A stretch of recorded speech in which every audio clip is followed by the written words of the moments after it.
El juego de la vida, un programa donde todos jugamos, aprendemos y conversamos.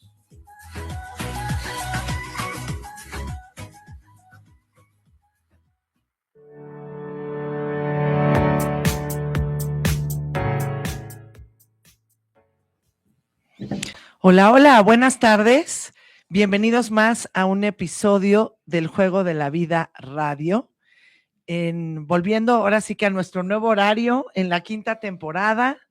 Sí, ya 2 de la tarde. 2 de la tarde, que a nosotros nos hace mucho más feliz de estar a las 2 de la tarde hoy con ustedes en vivo y empezando nuestro segundo programa de la quinta temporada. Exactamente. ¿Cómo estás, mi querido Pepe Toño? Bien feliz de empezar esta quinta temporada, ya sería nuestro segundo programa y pues con grandes temas. Con grandes temas, y creo que el de hoy es un tema, pues yo creo que bastante polémico. El miedo y los la tabús, pena y la vergüenza, porque creo que es un tema que yo me imagino que causa mucha polémica porque como hombre todos son súper machos siempre, ¿no? Y son súper poderosos y nadie tiene problemas. Pero antes, déjame presentarte, doctora. Ante todo, vamos a presentar a la doctora Marilol, que nos viene a platicar sobre la salud de la sexualidad masculina. Así es. Hola, doctora, bienvenida. Muchas gracias. Es un placer estar nuevamente con ustedes. Gracias. A ver, platícanos, Marilol. ¿Cuál es la pregunta más frecuente que te hacen los hombres? La pregunta más frecuente, generalmente, ¿a qué edad pueden dejar de tener actividad sexual? Es decir, erecciones. O sea, es bastante frecuente que lleguen pacientes. Discúlpenme, pero te pido una disculpa pública. La realidad es que, muchos de los pacientes que vemos son pacientes pues de 60, 70 años que van con la intención de saber si todavía es normal que tengan actividad, deseo o por qué no tienen una buena erección, ¿no? Entonces esa es una de las preguntas más frecuentes. ¿Y a qué edad, se supone que ya empieza un hombre a tener problemas? No hay una edad cuadrada, es decir, no te voy a decir a los 60, 70, sí. Cada organismo es muy diferente y también tiene que ver mucho con la genética, la complexión física, el hecho de que hagan ejercicio, no hagan ejercicio. Entonces, los hombres pueden tener actividad sexual. Yo he visto pacientes de 80 años, 82 que tienen actividad sexual. Pero ya usan bombita, cosas erección. Así. Algunos, pocos no, algunos sí se ayudan de algún medicamento para mejorar la erección. O en algunos casos ya muy severos, pues a veces hay que colocar alguna prótesis, por ejemplo, pues también. O sea, como la usaba Andrés García, ¿te acuerdas? Sí, la famosa bombita. La bombita. Sí, ha sido muy comentado que usaba una bombita. La verdad es que no tengo exactamente el dato, pero aparentemente no era una bombita, aparentemente era una prótesis, que son muy diferentes. Ah, sí. Ajá. La bombita es un sistema que se pone el pene como en un tubo y ese tiene un medio de succión para provocar una vasodilatación, es decir, para llenar al pene como tal de mayor cantidad de sangre. Puede ser solamente así al vacío y puede ser con colocación de agua tibia para que crezca más el pene y tenga una erección. Y la prótesis es aquella que lleva una cirugía en la que se pone adentro del pene. Hay varios tipos de prótesis. Unas son ligeramente flexibles, que es decir, mientras no tenga erección, podemos doblarla hacia abajo y cuando queramos erección, con las mismas manos doblamos para que esté erecto. Y la otra tiene un sistema en el que oprimen un botoncito que queda como paralelo al testículo y entonces hay una erección de un líquido, un reservorio que había, que así le llamamos, entonces llena son como unos cilindros que se ponen en el pene, los llena y produce la erección. Una vez que termina, se vuelve a apretar el botoncito y el pene vuelve a su estado normal. ¿Y cuál es la que tú recomiendas, Marina? Para cada caso es diferente, ¿no? Hay pacientes que han sido los que más ahorita he tenido con este tema, que son diabéticos. Entonces hay que tener un cuidado muy bueno de su azúcar para que no tenga ninguna complicación con la cirugía. Entonces, por lo mismo, a lo mejor optamos por una semirrígida que se puede flexionar, esa es como más adaptable para el paciente, además es mucho más económica, ¿no? O sea, ¿es mejor hacer eso que tomar medicamento? No. Es como un ABC. Iniciamos con, por ejemplo, si es un paciente con diabetes, hipertensión y que aparte tiene a lo mejor obesidad, pues iniciamos con ejercicio, con una alimentación más sana, con algún medicamento para ayudar a la erección, o bien si entró en algo que es como la andropausia, donde hay alguna déficit. ¿A qué edad entra la andropausia? Bueno. Ese es un tema interesante también, la andropausia, ¿eh? En general, pues pensamos que a veces los hombres pues no tienen una andropausia o un cambio, pero en realidad sí la hay y bueno, puede ser a partir de los 45 años, 50, 55, 60 es mucho más frecuente cuando hay una depleción de la testosterona en el cuerpo y entonces disminuye el deseo sexual, disminuye la erección. Y la única forma de resolverlo es con lo que tú nos comentas, con medicamento y con los procedimientos que nos comentas. Pues bueno, lo que hacemos es que le tomamos niveles de testosterona, colesterol, triglicéridos, vemos cómo está su condición física. No tratamos a un paciente nada más como si tiene erección o no erección, porque al final yo podría dar un solo medicamento, ver si funciona y, ok, si no funciona, pues sigo con otro medicamento. A veces ponemos inyecciones, les enseñamos a aplicar inyecciones que producen una erección, sí, en la base del pene. Ay, Dios mío. Y pero vas de un ABC, afortunadamente son los menos casos, pero yo tengo que ver al paciente que no tenga el colesterol alto, que tenga un buen estilo de vida, que no esté tan gordito. El hecho ¿Y de si tener... se ponen las inyecciones ahí? Sí, se las ponen. Me dio escalofrío. Sí se las ponen porque, bueno, ya es como... Pues por eso no vamos. Un salvamento, pero eso es como ya una de las últimas etapas. En general, la mayoría de los pacientes responden muy bien a tratamientos tomados. Pero, por ejemplo, ¿los tratamientos tomados no tienen efectos secundarios? En general, no. Había antes lo que se conocía como Viagra o la pastilla azul, que bueno, suena a comercial. ¿Pero todavía la usa la gente o no? Sí se usa, solamente que esa de alguna forma actuaba en otros niveles. Es decir, lo que producen es que las venitas se abran para que entre mayor cantidad de sangre. Y entonces se utilizó inicialmente para problemas pulmonares, pero se dieron cuenta que las daban y los pacientes tenían erecciones, ¿no? Entonces, este medicamento llega a actuar, por ejemplo, puede dar un poco de dolor de cabeza, puede dar enrojecimiento de las mejillas, pero han salido actualmente otros medicamentos, que es el tadalafil, por ejemplo, el vardanafil, que son más específicos para actuar a nivel de... ¿Y qué son hormonas? No son hormonas, son medicamentos que lo que hacen es que permiten que se abran estos vasos, estas venitas y entre mayor cantidad de sangre. Las hormonas principalmente nos sirven, que son muy importantes, en este caso pues la testosterona, para aquellas personas que ya perdieron como el deseo. Cuando un paciente llega a mi consulta por disfunción eréctil, que es una de las disfunciones sexuales, porque hay que hablar de disfunciones sexuales, una es disfunción eréctil, por ejemplo, y otra es eyaculación precoz, ¿no? O anorgasmia o eyaculación retardada. Lo más frecuente es disfunción eréctil. Entonces, estos pacientes llegan y lo que yo siempre les digo primero es así de, si tienen deseo, o sea, ven a alguien lindo, ven a una mujer guapa y se les antoja o no, ya no se me antoja, no tengo ganas, no tengo deseo. Entonces ya sé que ahí también está interviniendo una parte hormonal, ¿no? Pero a lo mejor el paciente me dice, es que sí se me antoja, es que sí quiero, es que yo veo a mi esposa y quiero a la novia. Y entonces ahí sabes que es un problema un poquito más y ahorita que mencionas esto del deseo, tiene que ver también, no que tengas una afección de salud, sino que tengas estrés. Sí, es muy importante.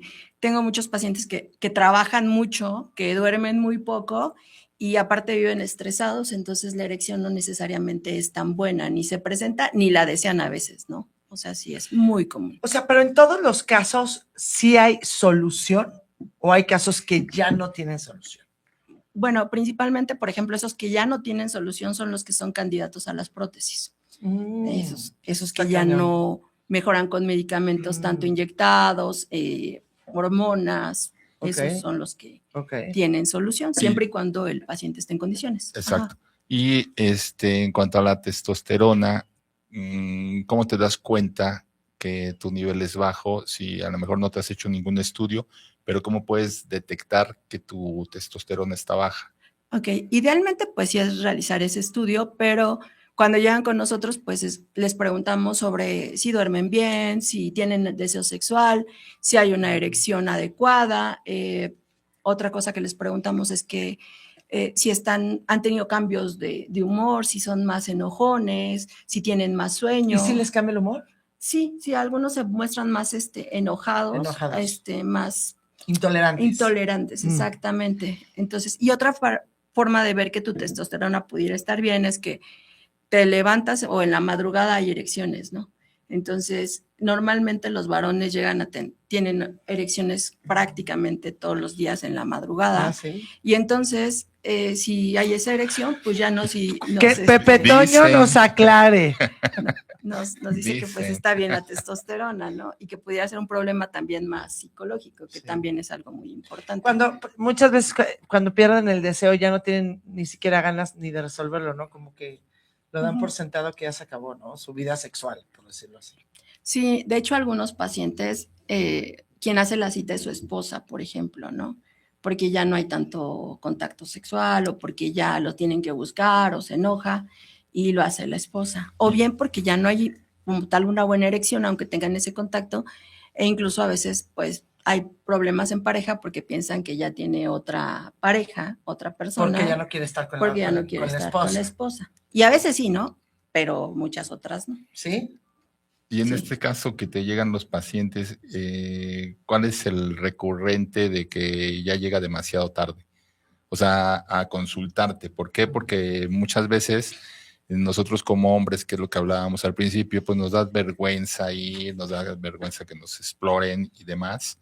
Entonces, qué porcentaje es el que te llega a ti que ya es demasiado tarde o está en proceso, no sé, de poderse curar, ¿no? Como un 30%, yo creo que sí, hay gente, como bien lo dices, les da pena. He tenido pacientes que ha fallecido, por ejemplo, su esposa y pues bueno, le guardan luto, lo que quieras, y ya después no tienen actividad sexual, no se masturban ni nada, y de repente llega alguien 5 años después y ya cuesta trabajo volver a recuperar un buen nivel, ¿no? Entonces, pues la recomendación es que cuando empecemos a notar cambios, pues de una vez porque es muy común que los hombres se masturben, ¿no? Que se masturben muy seguido. Bueno, es lo que yo he escuchado. Dice la leyenda. Dice la leyenda urbana, que es lo que yo he escuchado, que eso sucede. Cuando empiezan a bajar eso, es que ya les empieza a bajar el deseo y esa parte. Pues depende mucho. También si tienen más actividades, pues ya les queda menos tiempo, ¿no? Y hay gente, sí, pensaríamos que la mayoría de los hombres se masturban, pero hay bastantes hombres que no lo hacen. Entre que te dicen, es que no, a mí no me gusta, yo prefiero tener una pareja, o algo religioso, o algo cultural, o algo que les enseñaron, y hay muchos que no, porque yo de lo que he escuchado, varios y diario Pero a ver, ¿qué tan real es que sea benéfico o no es benéfico? Porque por ahí también está el tabú o la leyenda urbana de que por tanta masturbación tienes problemas de espalda, tienes problemas de piernas, no sé. Se te engruesa la mano, yo creo que se te salen vellos.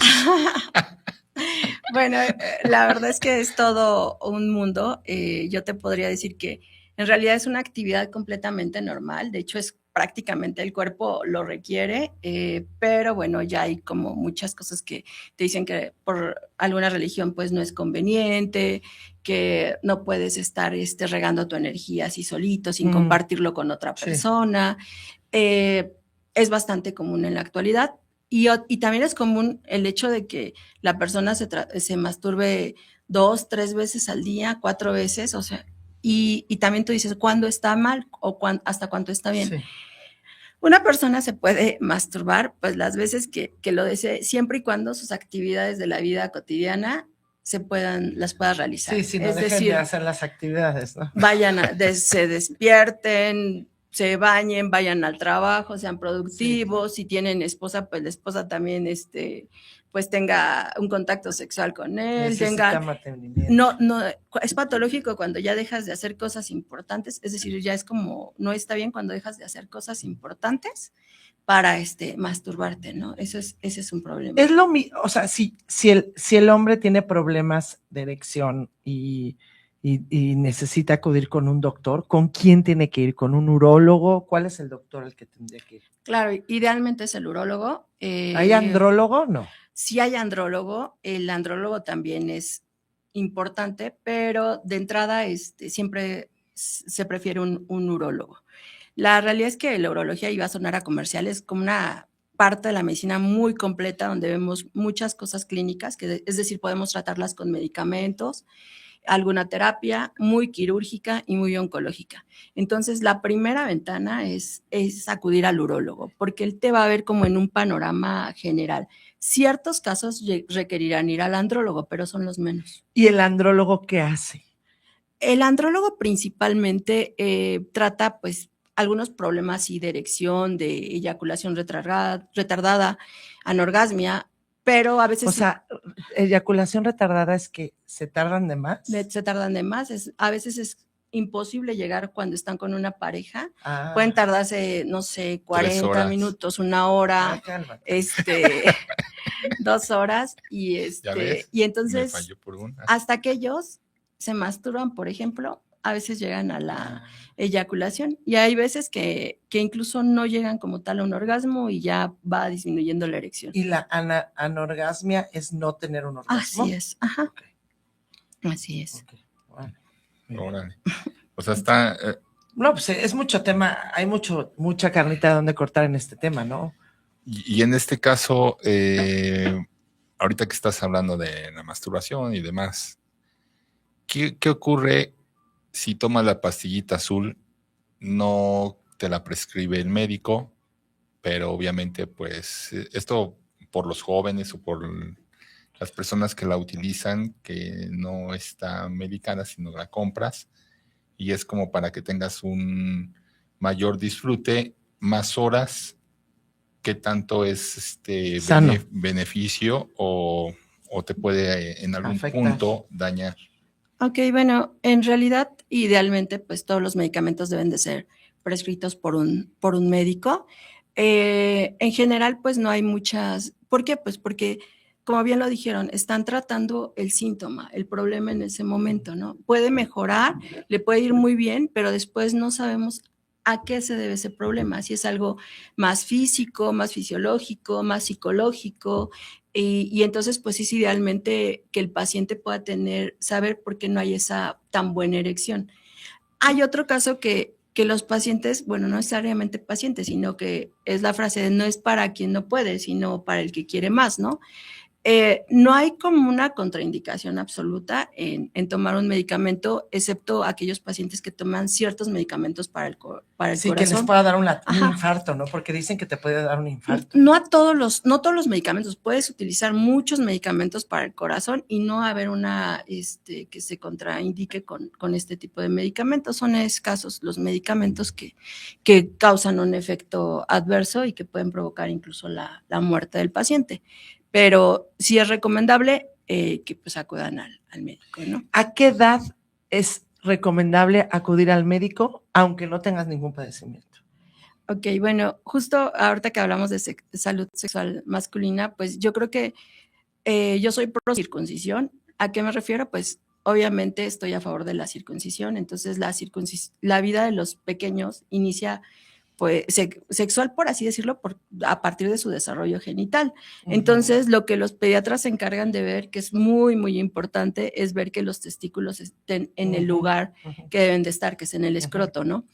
Yo he tenido casos de niños, desafortunadamente, de 10 años con los testículos a nivel inguinal. O sea, ¿qué pasa con eso? A estos niños, el libro dice que tienen alta probabilidad de desarrollar un cáncer testicular porque estaban en un lugar que no debían de estar, es decir, el testículo debe de tener aproximadamente 1 grado de temperatura por abajo del cuerpo y entonces al estar dentro del cuerpo, pues hay cambios. Entonces, el libro como tal dice que hay que quitarlos. Pero imagínate que tenemos un niño de 11 años, 10 años, 11 años, que siempre ha crecido como un niño, ¿no?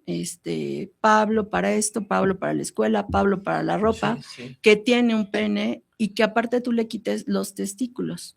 Entonces, lo que yo he hecho, digo, claro, con consentimiento de los padres y con una estricta vigilancia, es que los reacomodamos en el lugar que tienen que estar, que es en el escroto, los vigilamos para ver que no vayan por toda la vida, ¿no? Que no vaya a desarrollar ningún tumor, y esos testículos nos permiten que se produzca testosterona para que el niño se desarrolle como un varón, ¿no? Como un hombre, y crezca, por ejemplo, el pene.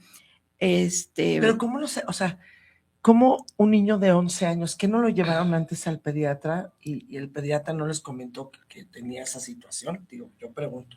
Sí, es como muy triste la situación porque aparte, en este caso no era como una familia que dijéramos no tiene los recursos, ¿no? Pero bueno, hay que recordar que también no todos los niños en México tienen un acceso a un pediatra y que muchos tampoco a un médico, ¿no? No entiendo esa parte, pero a los 11 años, por ejemplo, me hablas de esta persona que seguramente fue con un pediatra, no se dio cuenta el pediatra. Sí, exacto. Me quedo también yo, pues preocupada por esta parte, ¿no? De que no se hayan dado cuenta. Y los papás, claro, también es importante. Yo te puedo decir que he tenido un paciente de 28 años que en algún momento llegó y cuando yo le dije, no sé, Juanito Pérez, y entra Juanito Pérez al consultorio, esto fue cuando yo trabajaba en Salubridad. Juanito Pérez era un niño grandote que entra y me dice, doctora, buenas tardes. Y yo, Juanito Pérez, 27 años. Sí, soy yo. Y lo mandaban porque tenía un micropene y atrofia testicular severa. Ay, 27 años. Entonces, ¿y qué haces con eso? Cuando dices un micropene, te estás imaginando por a lo mejor pues algo de 5 centímetros más pequeñito, pero aparte muy delgadito, muy pequeñito. Y dices, ¿qué pasó? ¿Dónde se perdió, no? Porque incluso suponiendo que no haya ido un pediatra, pues conforme vas creciendo como niño, como mamá, pues vas viendo que no se va desarrollando. Se está desarrollando adecuadamente. Y entonces pues dices, pues hay que tomar en cuenta esto y llevarlo a algún médico, ¿no? Entonces este niño tenía un problema, que es un joven de panhipospituarismo, es decir, no producía muchas hormonas, y entonces pues ya se le dio tratamiento con testosterona, creció ¿Y crece? El pene creció, sí, no así como a lo mejor hubiera estado normalmente, pero sí creció. Y tuve otro paciente de 50 años, que eso sí era muy, muy pequeñito, o sea, no podía orinar, llegó con algo que se llama fimosis, que el pellejito, que es el prepucio, se cerró, pero el pene de ese hombre era, no sé, como de 2 centímetros más o menos. Entonces le tuve que hacer una circuncisión ahí como de urgencia, pero dices, ¿qué pasó con este niño? Que obviamente ya es un señor. ¿Y qué pasó? ¿No pudiste hacer que le creciera? Bueno, es que aquí es diferente, ¿no? O sea, el paciente creció como como un individuo asexual, o sea, como pues no ninguna orientación. El paciente se le dio el tratamiento para que pudiera orinar, su circuncisión, y el paciente fue el único que requirió. Se le ofreció otro tipo de tratamiento, otro tipo de estudios, pero pues el paciente Pero una persona así no puede tener una relación sexual. Exacto. Está difícil eso, ¿no? Sí, entonces... para la seguridad de la persona y todo. Eso es muy importante, obviamente, pues que los papás siempre... De inicio, cuando nace el bebé, lo sabes, hay pediatras generalmente. Obvio. Y pues revisan todo lo que son la boquita, claro, el ano, claro. El pene, los testículos. Entonces hay que pues seguir revisando a estos niños sobre pues el prepucio, que vaya descubriendo el glande, o bien pensar en una circuncisión que disminuye el riesgo incluso de... ¿Tú sí recomiendas la circuncisión? Yo sí, soy pro circuncisión. Los pediatras a veces les dicen cuando ya los niños van creciendo, pues van teniendo sus erecciones, solito se va bajando el prepucio, pero pues a mí me toca ver el otro lado de la moneda, ¿no? Ya cuando están adultos, cuando el prepucio no es lo suficientemente largo para la erección, cuando tienen infecciones por virus del papiloma, cuando ya los pacientes que son diabéticos mal controlados tienen algo que se llama balanitis y que se cierra o se hacen llagas en el prepucio, entonces pues yo sí la recomiendo, ¿no? Entonces hay que darle seguimiento a todos nuestros niños en cuestión de la salud. Igual enseñarles a que se toquen, a que sepan, toquen su pene, lo descubran, lo laven, lo sequen, que siempre toquen sus testículos para sentir cómo van creciendo, a qué tamaño llegan. Y no solamente a los niños, en general a todos los varones, principalmente entre los 15 a los 40 años, porque esa es la etapa en la que se presenta el cáncer de testículo. ¿De los 15 a los 40? Ajá, más o menos, esa es la etapa, y entonces los pacientes, es más frecuente entre los 17 a 35, pero generalmente van a ser testículos que crecen, que no duelen y que se vuelven duros como una piedra. Entonces el paciente de repente dice, bueno, pues pues me da pena ir con el médico, ¿no? Y no me duele, pues no pasa nada. Bueno, pues me creció, se ve bien. Y entonces yo he tenido pacientes que han llegado con testículos de este tamaño, que realmente son tumores y que urológicamente es una urgencia quirúrgica. No tenemos así como propaganda. ¿Y eso puede causar la muerte? Claro, sí. Habitualmente cuando nos llegan tumores tan grandes, afortunadamente son tumores que los quitas, los operas, le dan radio, les dan quimio y mejoran muchísimo los pacientes. Pero tenemos el caso de un tumor que se llama coriocarcinoma, que es de lo más agresivo. Entonces, estos tumores no crece tanto el testículo, sí es pétreo, pero estos pacientes llegan por dificultad respiratoria. Es porque este tipo de tumores se va a los pulmones. Entonces son jovencitos que llegan con mucha dificultad respiratoria y cuando nos damos cuenta, pues ya está invadido a nivel de pulmones. Entonces es muy importante pues hacer esa cultura entre nuestra población masculina o nuestros hijos de que siempre se tienen que tocar. No, que tocar, que ir al pediatra, que ir me imagino, ¿no? Dependiendo, o sea, la edad, ¿no? La edad, exactamente. Entonces hay, por ejemplo, también estos niños que llegan a tener paperas, que es una parotiditis, que son la inflamación de las parótidas. A veces el virus, que es un paramoxovirus, puede viajar por vía sanguínea y entonces estar en un testículo. Si está en un testículo, el testículo se va a inflamar, va a tener dolor, generalmente no va a haber problemas, pero si por alguna causa viaja hacia los dos testículos, estos pacientes pueden causar con infertilidad, ¿no? Entonces, pues hay que tener cuidado de tratar a los pequeños en esa etapa, que no tengan fiebre, llevarlos con el pediatra para que no haya este tipo de complicaciones. Y también he escuchado que hoy en día, anteriormente se le ponía mucho, o nos pusimos muchas, la vacuna del papiloma en mujeres, pero ahora a los hombres les ponen esa vacuna también, ¿no? Sí, fíjate que es muy, muy importante. En la actualidad está la más actual, que es Gardasil 9, y es importante, obviamente, para... ¿A qué edad? ¿A qué edad? A los 11 años es idealmente que 11 se inicie años, wow. La aplicación. De hecho, por sector salud, a las niñas generalmente se les pone, pero los niños también son muy importantes. O sea, eso sería de considerarlo, pues, obviamente, el área de la salud. Pero a ver, tú te pones la vacuna. Yo mando a mi hijo de 11 años, le pongo la vacuna. ¿Cada cuánto se la tiene que poner? Se pone una al mes y otra a los 6 meses a partir de la primera vacuna. Ajá. O sea, son 3. O sea, son una y 2 refuerzos. Y 2 refuerzos. ¿Y Ajá. ya de por vida no te la pones? Ya no te la vuelves a poner. Ah, bueno, ya. Eso está bien, porque si me dices cada año hay que ponértela, puede ser complicado, ¿no? Exactamente, entonces... Y ya no es tan cara como antes. Sigue siendo cara. Yo creo que está alrededor de los 3,500 cada dosis. Entonces, cada dosis, exactamente. Y pues sí, encontrándola en los lugares como más económicos. Y entonces, este tipo de cáncer de testículo es, diríamos que silencioso, porque no te das cuenta en algún momento hasta que ya tienes el problemota, ¿verdad? Exactamente. Por eso es importante que se revisen todos los días cuando se bañan, se toquen, ¿no? Entonces, eso es muy importante. Otra cuestión es que no debemos dejar a un lado el hecho de que de repente un niño, un varón, un joven empieza a decir que le incomoda el testículo, principalmente del lado izquierdo, o que siente que le pesa, o que le molesta, o que se pone la ropa, principalmente del lado izquierdo, porque hay algo que se llama varicocele. Son como varices que crecen a nivel del testículo, y entonces eso hace que no tenga una buena nutrición el testículo y puede producir infertilidad. Eso, si lo detectas en una forma temprana, se hace una pequeña cirugía y con eso pues se revierte todo el problema.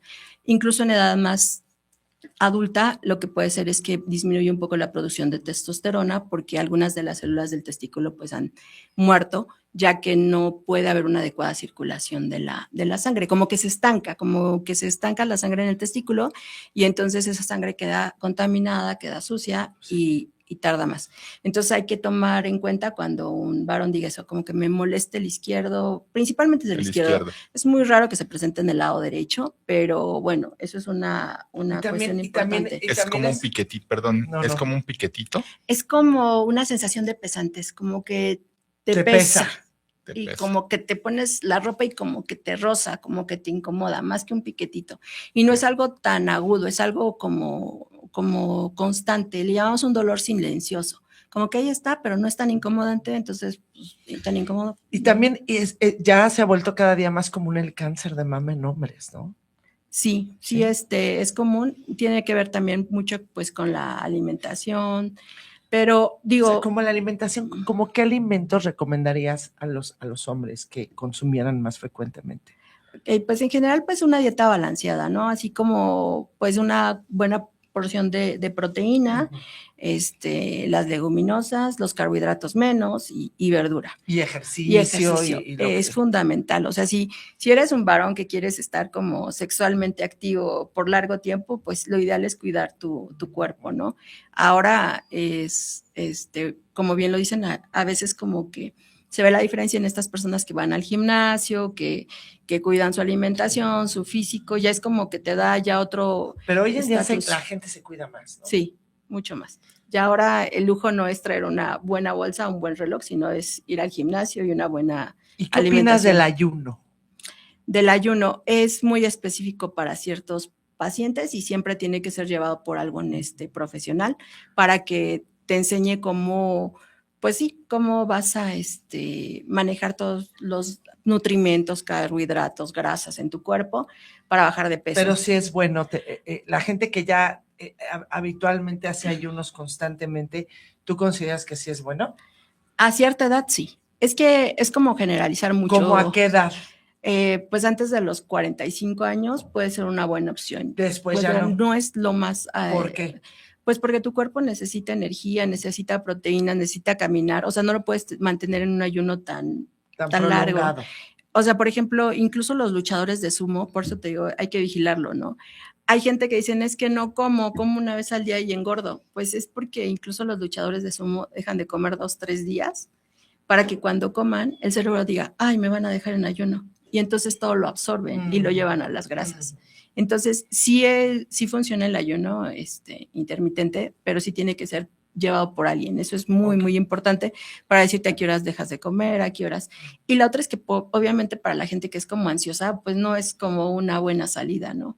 Más bien dicho, podrían ser estos alimentos que son hasta 5 comidas al día, pequeñas porciones. O sea, ¿tú consideras que 5 alimentos al día con pequeñas porciones es lo adecuado? Es lo adecuado, sí. Ok, y regresando a la testosterona, que a mí me mueve un poquito esta parte, que es fundamental para tener relaciones ad hoc, pero también cuando tienes enfermedades, o en el caso de la próstata, o no sé, creo que te la disminuyen forzosamente, y ahí cómo lidias, o sea, cómo lidiar con esa parte de que ya no generas, y porque te tienes que cuidar, pero pues, ¿qué haces ahí? Bueno, la testosterona es como un alimento para la próstata, ¿no? Entonces, cuando hay mayor cantidad de testosterona, pues la próstata crece. Incluso si operas un paciente, y yo tuve un caso de un paciente médico que lo operamos de cirugía de próstata y después de 10 años llegó una próstata enorme, era porque se aplicaba mucha testosterona. Entonces, la próstata puede volver a crecer. ¿Y te aplicas mucha testosterona, perdón que interrumpa, testosterona para verte más masculino? ¿Por qué lo haces? De hecho, hay varias formas de aplicar la testosterona. La de nosotros es como más enfocada a pues solamente obtener los niveles normales, es decir, por ejemplo, este paciente lo hacía pues porque esto le permitía tener una mayor erección, pero ya llevaba pues o una erección adecuada, mejor dicho. Sí les da una sensación de mayor tranquilidad, están más relajados, un mejor carácter, humor, eso es lo que produce. Pero, por ejemplo, en los gimnasios, ciertas personas aplican testosterona todos los días, cuando normalmente a lo mejor yo la mando cada 21 días y hay otra ampolleta, otra formulación que se pone cada 3 meses. Entonces, estos chicos que hacen mucho ejercicio, algunos... ¿Para qué? Para marcarse para más. Incrementar la masa muscular, pero eso también es muy dañino, porque de repente el cuerpo dice, pues ya para qué produzco testosterona, si tú me la estás dando. No, y aparte, yo sé de casos de gente que ha estado mucho tiempo en el gimnasio y que se toman muchas cosas, que pierden las erecciones, o sea, ya llega un futuro en el que ya no pueden ni siquiera eso, ¿no? Incluso se disminuye el volumen testicular, por ejemplo, o el tamaño del pene en algunos pacientes cuando utilizan este tipo de medicamentos. Y tenemos la otra parte, bueno, ahí vamos con lo que supongo que la controversia, ¿no? De que digo, ¿qué hago? ¿Qué? En general, ¿a dónde voy? ¿A dónde ¿Para dónde me muevo? ¿Qué quiere? En general, cuando tenemos, por ejemplo, un paciente con cáncer de próstata, si estoy diciendo que la testosterona alimenta la próstata, pues también va a alimentar al cáncer de próstata. Entonces, parte del tratamiento con estos pacientes es hacer un bloqueo hormonal, en el que le dices tanto al cerebro como a los testículos, con ciertos medicamentos no puedes producir testosterona. Y entonces el cáncer no tiene, para alimentarse, se va haciendo como más pequeñito, va reduciendo su tamaño. Y en algunos pacientes, afortunadamente, el cáncer de próstata pues se presenta en pacientes ya más grandes. No, entonces, pero hoy el cáncer de próstata es muy curable, ¿no? Claro, tiene, o sea... Es como el cáncer de mama, que ya si lo detectas a tiempo, ya es curable. Bueno, no lo mantienes, creo, ¿no? Depende de cada tumor, no la gran mayoría puede ser curable, algunos solamente pues es como manejable durante muchos años. Pero a los pacientes estos que se diagnostican cáncer, le inicias un tratamiento, bloqueas su testosterona, pueden algunos estar un poquito más susceptibles, un poquito más enojones, que crezcan un poquito los pechos, un poquito mayor de sensibilidad en los pechos, no se les cae el cabello, no tienen náuseas, no tienen vómito, y pues hay como que poner en la balanza, ¿no? O sea, son estos síntomas, pero mi calidad de vida es buena, es decir, puedo caminar, puedo subirme, puedo brincar, puedo hacer una vida normal con mi familia, que son pacientes a lo mejor de 70, 80 años, pues les va muy bien. Entonces, en estos pacientes, pues no se puede dar una testosterona, porque pero yo estoy... En mi caso, de cuenta, los de 50. Él quiere que le pongas testosterona, por pues favor. Idealmente... No, pues, o sea, suponiendo, ¿no? Para los de pues 50. yo creo que hay que ver primero el tamaño de la próstata, que no haya problemas Tiene que ver tu próstata. con de crecimiento de la próstata, que no haya problemas de antígeno prostático. Y pues sí, en muchos pacientes, sí les digo, les voy a dar como un kit ahí básico para que queden como de 20 años y les va muy bien, pero aparte no siempre los sostengo ese tratamiento, sino que les insisto que tienen que hacer ejercicio, una buena dieta y van disminuyendo la cantidad de medicamentos que les vamos dando, ¿no? A veces nada, se quedan con una pequeña ayuda. ¿Y los exámenes de antígeno prostático, a partir de qué edad es bueno que se lo hagan? Ok, en los pacientes que tienen antecedentes familiares de cáncer de próstata, papá, hermanos, tíos, hay que hacerle el antígeno a partir de los 40 años y en los otros, pues a partir de los 45 años en la población general. 40, y sigue 45. Siendo, porque es una leyenda, ¿no? Que a todos los hombres les da mucho miedo ir a que los revisen, porque el procedimiento no es lo más lindo y bonito de la vida, pero es único, pero es necesario, ¿no? O sea, al final del día no hay otro procedimiento. Ya se modernizaron, tal, ¿no? No, es que no quieres pasar por mis manos, Pepe Toño. No, pero te voy a decir una cosa. Yo tengo el caso de un tío y eso es que él se hacía los antígenos prostáticos nada más por medio de sangre y no le detectó el cáncer y le dio cáncer por no hacerse el procedimiento que no te gusta. Nada más respiras y ya. Suavecito y cooperando. Exactamente. Fíjate que tienes mucha razón en esto que estás comentando. En la actualidad, pues el paciente no quiere, obviamente, que le hagan el tacto. Claro. Muchos. Y muchos sí te lo piden. Bueno, no es que te lo pidan, pero cuando van con... muchos les encanta. Les encanta. Cuando van a consulta van con la idea de que los vamos a explorar así, ¿no? Entonces los pacientes que yo veo anualmente saben que los vamos a explorar así. El antígeno prostático pues se utiliza mucho obviamente para el diagnóstico de cáncer, es una de las principales herramientas, pero el cáncer más agresivo no siempre eleva antígeno prostático. Entonces, por eso es muy importante tocar, exacto, porque la nariz, bueno, más dicho, la próstata se debe sentir como la punta de la nariz. Cuando la sentimos pétrea, como nuestros nudillos, es diagnóstico que puede haber cáncer. Sí. Y puede estar incluso tu antígeno normal o estar bajo, pero si yo siento algo duro, es un paciente candidato a realizar una biopsia. Por favor, no se confíen. Es importante. Sí, es importantísimo. Muy importante. Muy importante. Aunque no nos guste, ¿tú crees que la parte de la mujer es linda también? No es bonita, pero pues tenemos que ir. Exacto.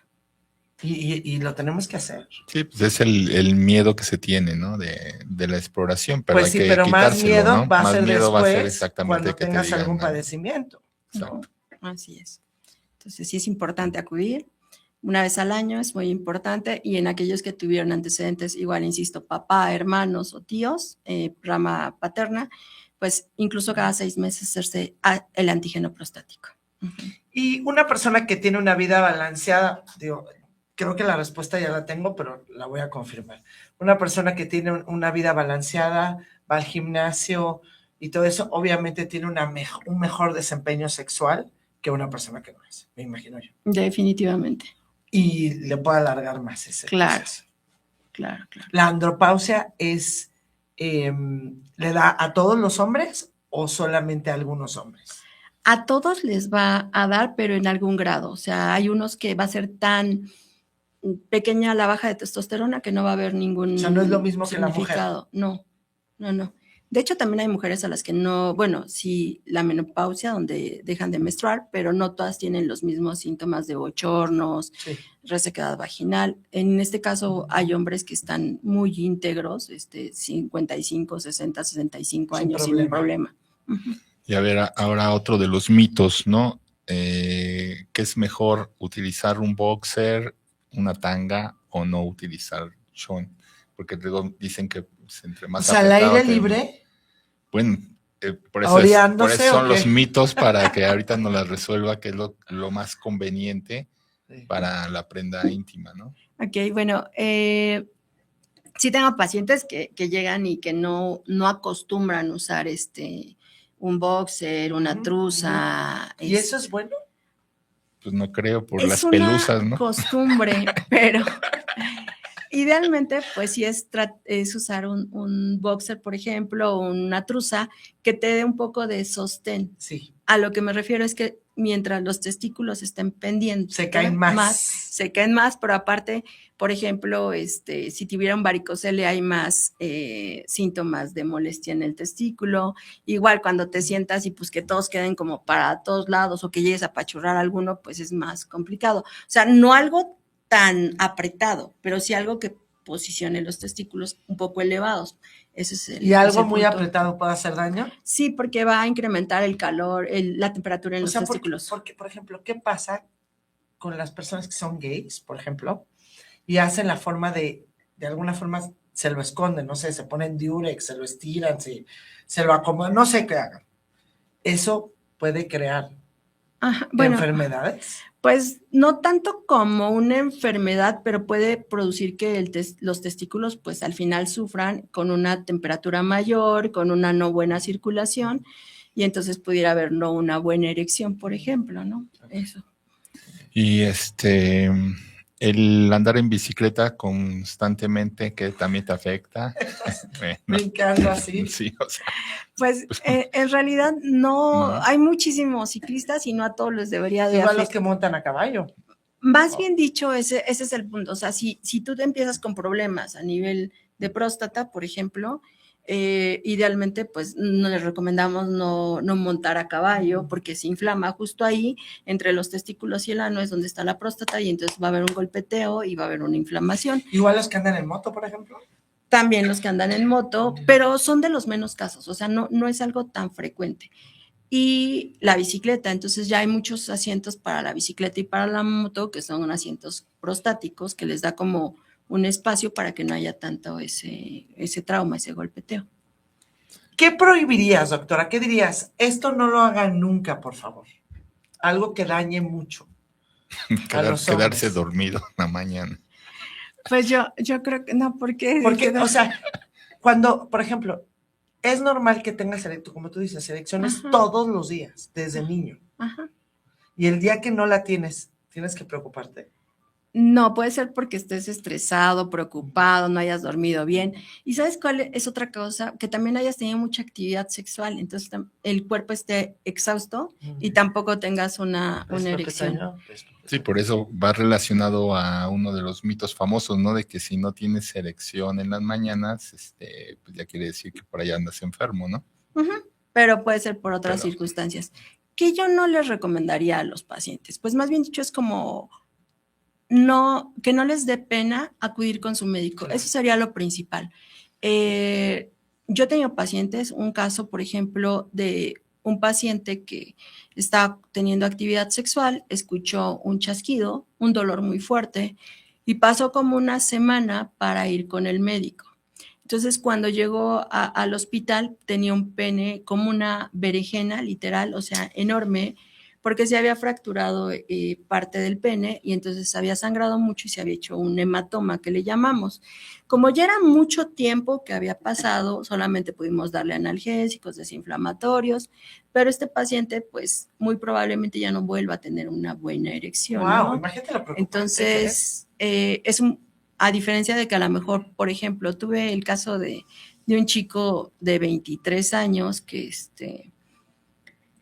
fue muy curioso, o sea, el se pobrecito. Te fractura el pene, pero Sí. porque hay un hueso ahí. No es un hueso, es como un tendón que cuando hay erección se pone muy rígido. Y cuando de repente, por ejemplo, no entra bien el pene a la vagina, se rompe, se truena. ¿Y cuánto tarda en soldar eso? No, idealmente hay que ya entrar no a quirófano. solda y se va de lado. No, deja, no, lo dices así de risa, pero imagínate que eso te pase y que ya no quedes con erección para toda la vida. O sea, ¿ya no se solda nunca en la vida? No, lo tienes que operar, lo metes a operar en una fase aguda. Entonces, pues, lo que haces es que todo lo que es la piel, la bajas, limpias donde está el hematoma y reparas esa parte. Le das algunos medicamentos para que en este caso que era un jovencito no tuviera erecciones en las madrugadas y afortunadamente va de maravilla, ¿no? Pero ese es el punto, ¿no? O el paciente que también me ha pasado entre niños y jóvenes que llegan a tener una torsión testicular. Entonces la torsión testicular puede pasar cuando están dormidos, que están muy relajados todos los músculos, el cremaster que se llama. O alguna vez tuve un caso de un paciente que iba caminando sobre Avenida Universidad y sintió un dolor muy, muy extremo, así una patada ahí y le habló a su papá y su papá le dijo, métete al hospital que está ahí. Me tocó a mí valorarlo, revisarlo y lo tuvimos que operar. ¿Qué es lo que pasa? Simplemente que los testículos penden de algo que se llama cordón espermático. Entonces, ese cordón espermático en las madrugadas o en cualquier momento puede girarse y torcerse. Si se gira y se tuerce, la circulación, la sangre no llega adecuadamente al testículo. Si no operamos dentro de las 6 primeras horas, el testículo se puede morir. Entonces, he tenido algún caso de algún paciente, niños, que sus papás le dicen, pues no te pasa nada, lo llevamos aquí a la vuelta, hielito, medicamento, y al final cuando llegan ya es un testículo que ya se o sea que definitivamente en cuanto, empecemos, no porque yo no soy un hombre, pero en cuanto un hombre empiece a tener un dolor o alguna circunstancia, hay que acudir inmediatamente con ustedes. Sí, esa es la recomendación, y en el caso de los pacientes mayores de 45 años, pues su revisión anual, y si tienen antecedente de cáncer, pues a partir de los 40 años. Marilol, por favor, danos tus redes, tus teléfonos, ¿dónde te localizamos para que le escriban? Creo que es... Sí, claro. Bueno, en Facebook estoy como Marilol B. Mendoza, en Instagram estoy como turóloga de confianza, teléfono 55 32 23 76 40. Pues sí, bueno, a cuidarse. Hay muchos temas que tocar, no nomás es la no elección, hay 1000 cosas que hay que tratar. Sí, hay. Es un mundo. Es un mundo. A quitarse el miedo, la vergüenza y acudir con... Más vale que antes de que sea demasiado tarde. Exactamente. Pepe Toño, ¿tus redes? Pepe Toño, así nomás. Así nomás. A mí me encuentran como Ana Paula Ibarra y no dejen también de seguirnos en el Juego de la Vida Radio. Estamos en YouTube, en Facebook y en nuestra nueva página que se llama Promo Estéreo Digital. ¿Correcto? Correcto. Sí, lo dije bien. Sí, Sam. Promo Estéreo Radio Digital. No dejen de seguirnos ahí todos los martes a las 2 de la tarde. Bueno, pues nos vemos el próximo. Seguro. Y yo creo que debe de haber un segundo programa porque creo que hay muchísima información. No nos dejen de mandar sus preguntas y para saber qué temas les gustaría también saber, ¿no? Exacto. Sí. Bueno. Muchas gracias, pues María. Gracias. Gracias, Sam. Próximo martes. Les recordamos escucharnos a las 2 de la tarde y seguirnos en redes como el Juego de la Vida Radio.